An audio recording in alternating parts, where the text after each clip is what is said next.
আসসালামু আলাইকুম।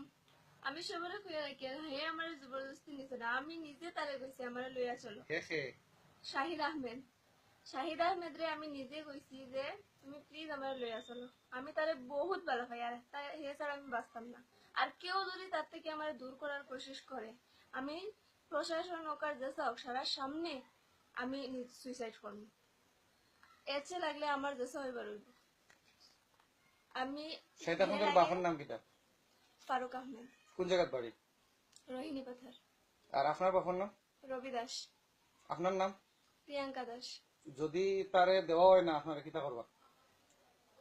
আমি মানতাম না, আমার হে লাগবো, হে ছাড়া আমি আর কিচ্ছু জানি না। কেউ দাবাও কইরা নি না আপনি আপনার ইচ্ছায় কইরা? আমি নিজের মন থেকে কইয়ার, আমি নিজের মন থেকে তারে চাই। আর কেউ দাবাও আমি কইয়ার না। আমি একটা গ্রাজুয়েশন কমপ্লিট করছি, আমার নিজের বুঝ আছে, আমি নাবালিকা না। কোন ইয়ারে পড়ো? আমি এমএ সেকেন্ড সেম কমপ্লিট হয়েছে, থার্ড সেম দিতে পারছি না।